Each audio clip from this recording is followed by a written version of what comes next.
Sir ಹೇಗಿದ್ದೀರಾ?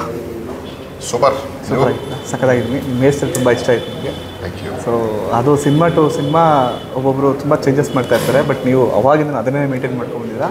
But ಈಗ ಒಂದು ಸ್ವಲ್ಪ ರಗಡ ಕಾಣ್ತಾ ಇದ್ದೀರಾ ಅಷ್ಟೇ. ಲವ್ಲಿ ಪ್ರಭಾವ. ಲವ್ಲಿ ಪ್ರಭಾವ.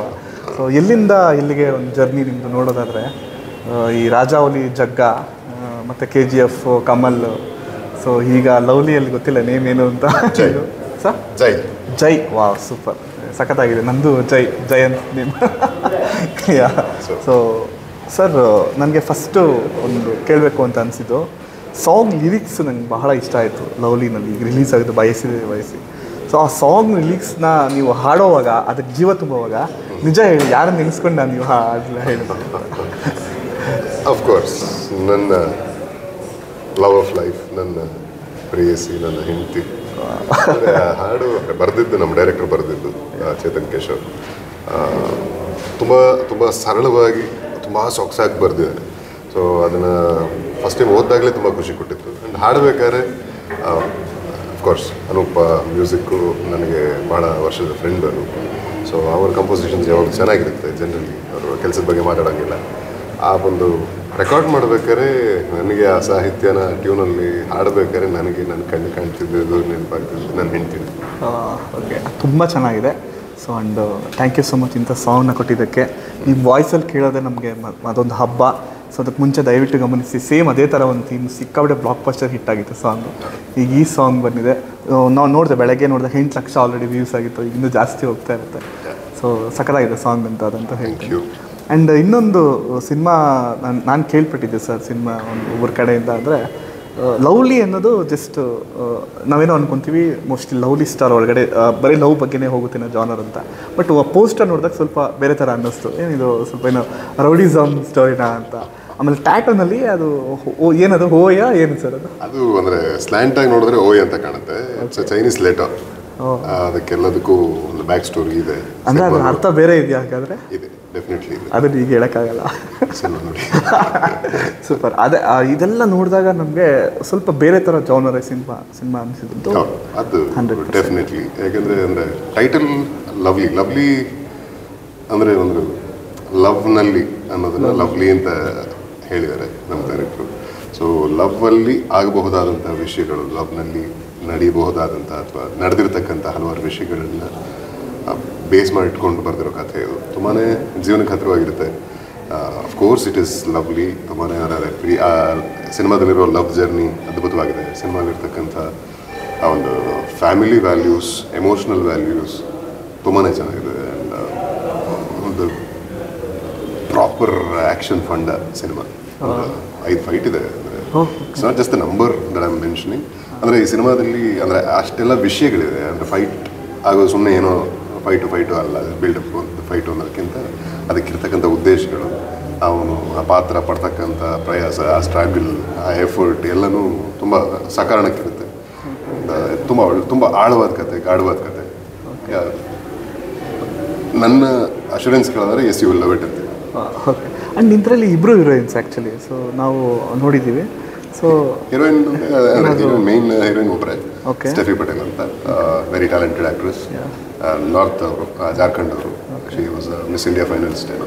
ಸೊ ಅವರು ಹೀರೋಯಿನ್. ಸಮೀಕ್ಷಾ ಬಂದು ಒಂದು ವೈಟಲ್ ರೋಲ್ ಅಂತ ಪ್ಲೇ ಮಾಡಿ. ಓ ಹೌದಾ? ಟ್ರಯಾಂಗಲ್ ಲವ್ ಸ್ಟೋರಿ ಥರ ಏನಾದ್ರು ಅಂತ ಅಂದ್ಕೊಂಡ್ವಿ ಆ್ಯಕ್ಚುಲಿ. ಸುಲಭವಾಗಲ್ಲ ಅಂತ ಹೇಳ್ಬೋದು, ಬಟ್ ಇರಬಹುದು. ನೋಡಿ ಸಿನಿಮಾ ಇರ್ಬೋದು.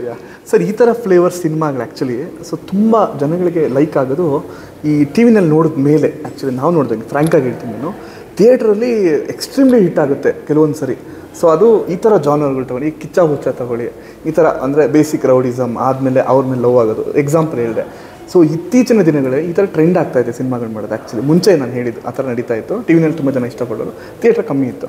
ಈಗ ಅದು ಜಾಸ್ತಿ ಆಗಿದೆ. ಈ ರೌಡಿಸಮ್ ಸುತ್ತ ಒಂದು ಲವ್ ಸ್ಟೋರಿ ಏನಿದೆ ಅಂದರೆ ಇದರಲ್ಲಿರ್ತಕ್ಕಂಥದ್ದು ಈ ರೊಟೀನ್ ರೆಗ್ಯುಲರ್ ರೌಡಿಗೆ ಲವ್ ಆಗುತ್ತೆ ಆ ಥರದ ಕಾನ್ಸೆಪ್ಟ್ ಅಲ್ಲ ಇದು. ಓಕೆ. ತುಂಬಾ ಹೇಳ್ದಲ್ಲ ಆಗಲೇ ಹೇಳ್ದಂಗೆ ತುಂಬಾ ಆಳವಾದ ಕಥೆ ಇದು, ತುಂಬ ಗಾಢವಾದ ಕಥೆ ಇದು. ಆ ಪಾತ್ರ ಹೌದು, ಅವನು he is a notorious criminal, one of the most wanted gangster. ಅದೆಲ್ಲ ನೀವು ಅಂದರೆ ನಾನು ಹೇಳ್ತಾ ಹೋದ್ರೆ ಕಥೆನೇ ಹೇಳಬೇಕಾಗಿದೆ. ಬಟ್ ಅದರ ಸುಮ್ಮನೆ ಚುಟ್ಕ ಪಾತ್ರ ಪರಿಚಯ ಮಾಡೋದಕ್ಕಂದ್ರೆ ಈ ರೀತಿ ಹೇಳ್ಬೋದು. Yes he's that. ಅವನು ಡಿಸ್ಗೈಸಲ್ಲಿ ಇರ್ಬೇಕಾದ್ರೆ ಆ ನಂತರದಲ್ಲಿ ಅವನ ಜೀವನದಲ್ಲಿ ನಡೀತಕ್ಕಂಥ ವಿಷಯ, ಅವನ ಈ ಪ್ರೀತಿ, ಪ್ರೇಮ ಅಥವಾ ಸಂಸಾರ, ಈ ಒಂದು ಪಯಣ, ಇದು ಆ ಲವ್ಲಿ ಭಾಗ. ಸೊ ಇಟ್ ಹ್ಯಾಸ್ ಒಂಥರ ಹಲವಾರು ವಿಷಯಗಳು ಇದರಲ್ಲಿ ಮಿಳಿತ ಆಗಿದೆ. ಅಂದರೆ concept is too vast and deep. ನಾನು ಡೈರೆಕ್ಟಾಗಿ ಕೇಳಬಾರ್ದು ಅಂತ ಸ್ವಲ್ಪ ಇಂಡೈರೆಕ್ಟಾಗಿ ಬಂದೆ, ಬಟ್ ನೀವು ಪರ್ಫೆಕ್ಟ್ ಆನ್ಸರು. ನನಗೆ ಒಬ್ಬರು ಫ್ರೆಂಡ್ ಇದ್ರು ಸರ್, ಲಾಸ್ಟ್ ಒಂದು 2 months ಬ್ಯಾಕು ನನಗೆ ಫೋನ್ ಮಾಡಿದ್ರು ಒಬ್ಬರು. ಇವರು ಕನ್ನಡದವ್ರಲ್ವಾ, ಸೊ ವಾಯ್ಸ್ ತುಂಬ ಚೆನ್ನಾಗಿದೆ ಇವ್ರದ್ದು ಅಂತ ಅಷ್ಟೇ ಹೇಳಿದ್ದು. ಆಮೇಲೆ ನನಗೆ ಯಾವುದೇ ಒಂದು ಮೂವಿ ಅಂತ ಕಳಿಸಿದ್ರು. ನಾನು ಅವ್ರಿಗೆ ಒಂದು ಸಾಂಗ್ನ ಅವ್ರಿಗೆ ಕಳಿಸ್ದೆ, ಈ ಸಾಂಗ್ ಕೇಳು ಅಂತ, ಕ್ರಿಕ್ ಪಾರ್ಟಿ ಸಾಂಗ್. ಸೊ ಆ ಸಾಂಗ್ನ ಕಳಿಸ್ದೆ. ಫುಲ್ ಥ್ರಿಲ್ ಆಗಿಬಿಟ್ಟು ಯಾರು ಇವರು ಏನು ಅಂತ ಕೇಳಿದಾಗ ಟಗರು ಒಂದು 2-3 ಸಿನಿಮಾ ಸಜೆಸ್ಟ್ ಮಾಡಿದ್ರು, ನೋಡು ಒಂದು ಸರಿ. ಫುಲ್ಲು ಫ್ಯಾನ್ ಆಗ್ಬಿಟ್ಟು ಎಲ್ಲ ಸಿನಿಮಾಗಳು ನೋಡ್ಕೊಂಡ್ಬಂದ್ಬಿಟ್ಟಿದ್ರು. ಅವ್ನು ಮೊನ್ನೆ ಡೆವಿಲ್ ಸಿನಿಮಾ ನೋಡಿದಂತೆ, ತೆಲುಗು, ಕಲ್ಯಾಣ್ ರಾಮ್ ಅವರು. ಸೊ ನಿಮ್ಮ ಕರೆಕ್ಟೇ ಸಿಕ್ಕಾಬಿಟ್ಟೆ ಇಷ್ಟ ಆಗ್ಬಿಟ್ಟಿತ್ತು. ಸೊ ಅಲ್ಲಿ ಗೊತ್ತಾಗ್ಬಿಟ್ಟು, ಸೊ ಅಂದರೆ ಏನಕ್ಕೆ ಕೇಳಿದೆ ಅಂದರೆ, ಈಗ ನೀವು ಎಲ್ಲೋ ಒಂದು ಹಳ್ಳಿಯಿಂದ ಬಂದು ಸೊ ಕನ್ನಡದಲ್ಲಿ ಒಂದು ಇಷ್ಟೊಂದು ಹೆಸರು ಮಾಡಿ ಪಕ್ಕದ ರಾಜ್ಯದಲ್ಲೂ ಒಂದು ಬಾವುಟ ನಡ್ತಾ ಇದ್ದೀರ ಅಂದರೆ ಅದು ನಮ್ಮ ಹೆಮ್ಮೆ. ಸೊ ಅಲ್ಲಿ ಜನ ಇಷ್ಟಪಡ್ತಾ ಇದ್ದಾರೆ. ಅದನ್ನು ನಮಗೆ ಫೋನ್ ಮಾಡಿ ಕೇಳ್ತಾ ಇದ್ದಾರೆ, ಇವರು ಸಿನಿಮಾಗಳು ಸಜೆಸ್ಟ್ ಮಾಡೋ ಚೆನ್ನಾಗಿರೋದು. ಕಳಿಸಿದ್ಮೇಲೆ ಫುಲ್ ಥ್ರಿಲ್ ಆಗ್ಬಿಟ್ಟು ಎಲ್ಲ ಸಿನಿಮಾ ನೋಡೋಕ್ಕೆ ಶುರು ಮಾಡಿದ್ದೀನಿ. ಸೊ ಏನು ಹೇಳ್ತೀರಾ ಈ ಒಂದು ಅಚೀವ್ಮೆಂಟ್? ಆ್ಯಕ್ಚುಲಿ ಇದು ಅಚೀವ್ಮೆಂಟ್ ಅಂತ ನಾನು ಅಂದರೆ ನನಗೆ ಅನಿಸಲ್ಲ. ಅಂದರೆ ನಮ್ಮ ಮುಂಚೆ ತುಂಬ ಜನ ನಮ್ಮ ಕಲಾವಿದರು ಬೇರೆ ಕಡೆ ಹೋಗಿ ಕೆಲಸ ಮಾಡಿದ್ದಾರೆ, ನಾವು ಅದನ್ನು ನೋಡಿ ಹೆಮ್ಮೆ ಪಟ್ಟಿದ್ದೀವಿ. ಈಗ ನಮ್ಮ ಸರ್ದಿ ಅಂತ ಅನ್ಕೋಬೇಕಷ್ಟೆ. ಆ್ಯಂಡ್ ಏನೋ ಅವಕಾಶ ಸಿಕ್ತು, ಬಂದೆ ಅನ್ನೋದಕ್ಕೆ ಹೋದ ಪುಟ್ಟ ಅನ್ನೋಕ್ಕಿಂತ ಹೋಗಿ ಗಟ್ಟಿಯಾಗಿ ಅಲ್ಲಿ ನೆಲೆ ನಿಂತು ತೋರಿಸ್ಬೇಕು. ಅಲ್ಲಿ ನೀವು ಹೇಳ್ದಂಗೆ ನಮ್ಮ ಬಾವುಟ ನೆಡಬೇಕು. ಅದನ್ನು ನಾನು ಗಟ್ಟಿಯಾಗಿ ನಂಬ್ತೀನಿ. ಆ ಪ್ರಯತ್ನದಲ್ಲಿದ್ದೀನಿ, ಕೆಲಸ ಮಾಡ್ತಾಯಿದ್ದೀನಿ, ಹಲವಾರು ಸಿನಿಮಾಗಳು ನಟಿಸ್ತಾ ಇದ್ದೀನಿ. ಆ್ಯಂಡ್ ಆಸ್ ಐ ಸೆಡ್, ನೀವು ಹೆಮ್ಮೆ ಪಡ್ತೀರಿ ಅಂಥ ಸಿನಿಮಾಗಳನ್ನೇ ಮಾಡ್ತೀನಿ. ಏನು ಮಾಡಿದ್ರು ಚೆನ್ನಾಗಿ ಮಾಡಬೇಕು ಅನ್ನೋದು ನನ್ನ ಹಠ. ಇಲ್ಲಾಂದರೆ ಸುಮ್ಮನೆ ನಾನು ಯಾವುದೋ ಸಿನಿಮಾ ಮಾಡಲಿ ಅದು ಯಾರೂ ಆಳಲ್ಲ. ಸೊ ಆ ಸಿನಿಮಾ ಒಂದು ಮಾಡಿದಾಗ ಅದಕ್ಕೆ ಒಂದಷ್ಟು ಟೈಮ್ ಇನ್ವೆಸ್ಟ್ ಮಾಡಿ, ದುಡ್ಡು ಹಾಕ್ಕೊಂಡು, ಟಿಕೆಟ್ ತೊಗೊಂಡು, ಏನೋ ನಂಬಿಕೆಯಿಂದ ಬಂದೆ, ನಂಬಿಕೆ ಹುಸಿ ಆಯಿತು ಅಂದಾಗ ಬೇಕಾದ್ರೆ ನಮಗೆ ಬೈಕೋತಾರೆ, ಏನನ್ನ ಹಿಂಗೆ ಅನ್ಕೊಬಂದೆ, ಹಿಂಗೆ ಆಗೋಯ್ತು ಅಂತ. ಬಟ್ ಅದೇ ನಾವು ಚೆನ್ನಾಗಿ ಮಾಡಿದಾಗ ಅವ್ರು ನಮ್ಮ ಮೇಲಿರೋ ಇಟ್ಟಿರೋ ನಂಬಿಕೆ, ಪ್ರೀತಿಗೆ, ಭರವಸೆಗೆ ನಾವು ಜಸ್ಟಿಸ್ ಮಾಡ್ದಂಗೆ. ಸೊ ಹಾಗಾಗಿ ಪ್ರಯತ್ನ ಸದಾಕಾಲ ಒಳ್ಳೆ ನಿಟ್ಟಲ್ಲಿರಬೇಕು, ಒಳ್ಳೆ ದಿಕ್ಕಲ್ಲಿರಬೇಕು. ಆಗಲಿ ಸರ್, ಸೌತ್ ಇಂಡಿಯಾ ಫುಲ್ ನಿಮ್ಮ ಹೆಸರು ಇನ್ನೂ ಜಾಸ್ತಿ ಆಗಲಿ, ಇಂಡಿಯಾ ಫುಲ್ ಓವರಾಲ್ ಹೋಗಲಿ. ಆ್ಯಂಡ್ ಈ ಸಿನಿಮಾ ಆ್ಯಕ್ಚುಲಿ ನಾವು ಕೇಳ್ಪಟ್ಟಂಗೆ ನಿಮ್ಮ ಕೆರಿಯರಲ್ಲಿ ಹೈ ಬಜೆಟ್ ಸಿನಿಮಾ ಅಂತ ಗೊತ್ತಾಯಿತು. ಸೊ ತುಂಬ ಇಂಪಾರ್ಟೆಂಟ್ ಆಗುತ್ತೆ. ಈಗ ನೀವು ಲವ್ಲಿ ಸಿನಿಮಾ ಹಿಟ್ ಆಗಲೇಬೇಕು. ಸೊ ಸಾಂಗ್ಸ್ ತುಂಬ ಚೆನ್ನಾಗಿದ್ದಾವೆ, ರೀಚ್ ಮಾಡಿಸ್ಬೇಕು. ಸೊ ಏನು ನೋಡ್ತಾ ಇದ್ದಾರೆ ನಿಮ್ಮ ಮೈಂಡಲ್ಲಿ? ಯಾಕಂದರೆ ಇದುವರೆಗೂ ಮಾಡಿರೋ ಸಿನಿಮಾಗಳು ಒಂದು ಕಡೆ ಆದರೆ ಇದು ಒಂದು ಕಡೆ ತೂಕ ಆಗುತ್ತೆ ಅಂತ ಅನಿಸ್ತಿದೆ ನಮಗೆ. ಯಾಕೋ ಡೆಫಿನೆಟ್ಲಿ ಅದು ಸತ್ಯ ಕೂಡ. ಅಂದರೆ ಹೈ ಬಡ್ಜೆಟ್ ಸಿನಿಮಾ ಅಂದರೆ ಸುಮ್ಮನೆ ಪ್ರೊಡ್ಯೂಸರ್ ಹತ್ರ ದುಡ್ಡಿದೆ, ದುಡ್ಡು ಹಾಕದ ಅನ್ನೋ ರೀತಿದಲ್ಲ. ನಮ್ಮ ಪ್ರೊಡಕ್ಷನ್ ಬಗ್ಗೆ ಅಷ್ಟೇ equally I am proud of them. Because ದುಡ್ಡು ಸ್ಪ್ಲರ್ಜ್ ಮಾಡಿ ಅಥವಾ ದುಡ್ಡು ಇದೆ ಅಂತ ಚೆಲ್ಲೋದು ಬೇರೆ, ಅಥವಾ ಯಾವುದಕ್ಕೆ ಏನಕ್ಕೆ ದುಡ್ಡು ಹಾಕ್ತೀನಿ ಅಂತ ಅಳದು ತೂಗಿ ಇನ್ವೆಸ್ಟ್ ಮಾಡೋದು ಬೇರೆ. ಸೊ ನಾವೊಂದು ಚಾಕ್ಲೇಟ್ ತೊಗೋಬೇಕು ಅಂದರೆ 10 ಸಲ ಯೋಚನೆ ಮಾಡ್ತೀವಿ. ಟಿ ವಿಲಿ ಒಂದಷ್ಟು ಆ್ಯಡ್ ನೋಡಿರ್ತೀವಿ, ಇನ್ನೊಂದು ಯಾವುದೋ ಮತ್ತೊಂದು ಯಾವುದೋ ರೀಲ್ಸ್ ನೋಡಿರ್ತೀವಿ.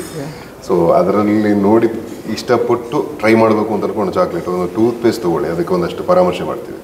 ಹಾಗಿರುವಾಗ ಒಂದು ಸಿನಿಮಾ, ಒಂದು ಕಥೆಯನ್ನು ಒಬ್ಬ ಡೈರೆಕ್ಟ್ರು ಅಥವಾ ರೈಟ್ರು ಬರೆದಿರೋ ಕಥೆಯನ್ನು ಇಷ್ಟಪಟ್ಟು ಅದನ್ನು ನಂಬಿ ಅದಕ್ಕೆ ಬಂಡವಾಳ ಹಾಕುವಂಥ ನಿರ್ಮಾಪಕ ಇನ್ನೆಷ್ಟು ಯೋಚನೆ ಮಾಡಿರ್ಬೇಕು.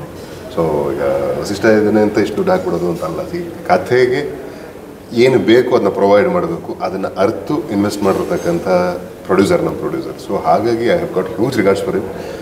ಈ ಥರ ಪ್ರೊಡಕ್ಷನ್ ಹೌಸ್ಗಳಿಗೆ ಇನ್ನೂ ಒಂದಷ್ಟು ಒಳ್ಳೊಳ್ಳೆ ಕಂಟೆಂಟ್ಗಳು ಹಿಂಗೆ ಸಿಕ್ಕಿ ಬ್ಯಾಕ್ ಟು ಬ್ಯಾಕ್ ಈ ಥರ ಒಳ್ಳೊಳ್ಳೆ ಸಿನಿಮಾಗಳನ್ನ ಕೊಡುವಂಥ ಶಕ್ತಿ ದೇವ್ರು ಕೊಡಲಿ ಅಂತ ಪ್ರಾರ್ಥಿಸ್ತೀನಿ. ಯಾಕೆಂದರೆ ಎಲ್ರಿಗೂ ಕನ್ವಿಕ್ಷನ್ ಇರಲ್ಲ ಈ ಥರ ಇನ್ವೆಸ್ಟ್ ಮಾಡೋದಕ್ಕೆ, ಎಲ್ರಿಗೂ ಧೈರ್ಯ ಬರಲ್ಲ, ಎಲ್ರಿಗೂ ಏನಂದರೆ ಪ್ರತಿ ಸಲ ಸ್ಕ್ರಿಪ್ಟನ್ನ ಅಳೆದು ತೂಗಿ ನಾನು ಇದಕ್ಕೆ ಇನ್ವೆಸ್ಟ್ ಮಾಡ್ತೀನಿ ಅಷ್ಟು ಎಕ್ಸ್ಪೋಜರೂ ಇರಲ್ಲ.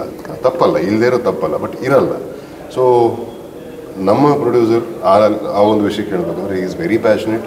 ಇದಕ್ಕೆ ಮುಂಚೆ ಕೈವಾ ಕೊಟ್ಟಿದ್ರು, ಅದು ತುಂಬ ಒಳ್ಳೆ ಕಥೆ. ಆ್ಯಂಡ್ ಈಗ ಲವ್ಲಿ ಬರ್ತಾ ಇದೆ, ಇದಕ್ಕೆ ಮುಂಚೆ ಇದ್ರ ನಂತರ ಇನ್ನೊಂದು ಸಿನಿಮಾ ಆಲ್ಮೋಸ್ಟ್ ಸ್ಟಡಿ ಆಗ್ತಾ ಇದೆ. ಸೊ ಎಲ್ಲನೂ ಕಥೆಗಳು ತುಂಬ ಚೆನ್ನಾಗಿದ್ದಾವೆ, ವಿಷಯ ಚೆನ್ನಾಗಿರ್ತವೆ. ಆ್ಯಂಡ್ ತುಂಬ ಪ್ಯಾಷನೇಟಾಗಿ ಆ ಕಥೆಗೆ ಯಾವುದೇ ರೀತಿ ಕೊರತೆ ಆಗದಂಗೆ ಇನ್ವೆಸ್ಟ್ ಮಾಡ್ತಾರೆ. ಆ್ಯಂಡ್ ಅವ್ರಿಗೆ ಒಂದು ಸಕ್ಸಸ್ ಸಿಕ್ಕರೆ ಇನ್ನು ಎಷ್ಟೆಷ್ಟೋ ಜನ ಕಲಾವಿದರಿಗಾಗಲಿ ತಂತ್ರಜ್ಞರಿಗಾಗಲಿ ಒಂದು ಅವ್ರನ್ನ ಎಕ್ಸ್ಪ್ರೆಸ್ ಮಾಡ್ಕೊಳ್ಳೋ ಒಂದು ದೊಡ್ಡ ವೇದಿಕೆ ಸಿಗುತ್ತೆ. The production house should grow. Super.